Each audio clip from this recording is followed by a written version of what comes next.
Before I begin, I want to acknowledge the tragic loss in Minneapolis. The killing of Renee Good and Alex Peretti by Department of Homeland Security, more specifically, Immigration and Customs Enforcement agents, while they were peacefully protesting, is an outrageous and criminal act. We support full investigation and justice for their families. What's happening in Minneapolis is devastating. What may happen in New Orleans could be even worse. Minneapolis has a Democratic governor and a Democratic mayor who are working together to protect their city. New Orleans does not.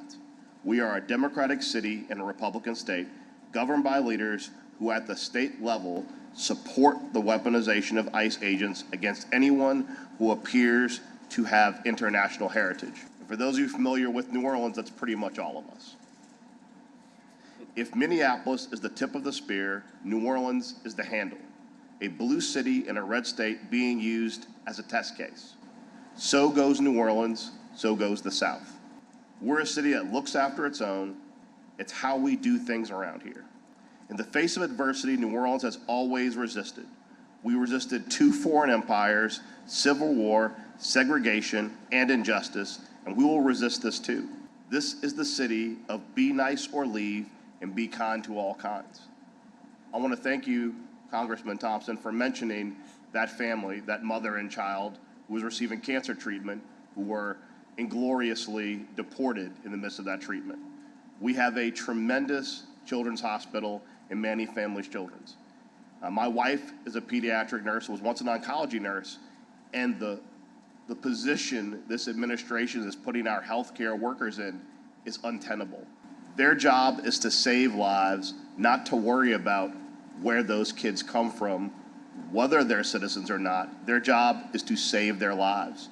And to put those pressures on healthcare workers doing their job is unconscionable.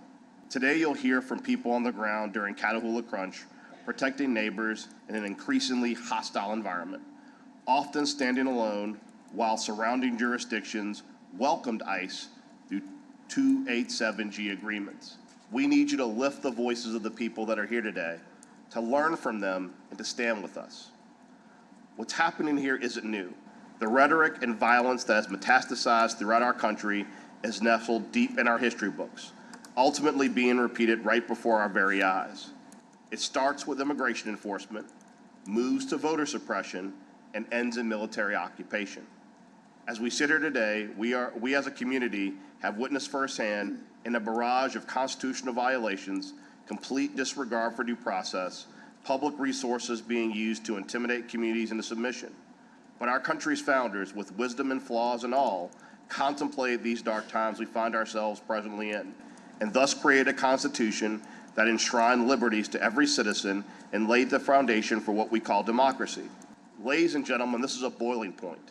How we as a nation move forward will be the ultimate test if, in America, all men are created equal and have the right to life, liberty, and the pursuit of happiness. Our country depends on this moment. United we stand, and divided we fall. We will not rest until this White House respects the rule of law, the importance of our shared humanity, and the promise of the land of the free and home of the brave. We are but one city in a nation built upon strong cities, but we will stand up, speak out, and keep our focus on the principles that this great nation was founded upon. Thank you for your time and attention today.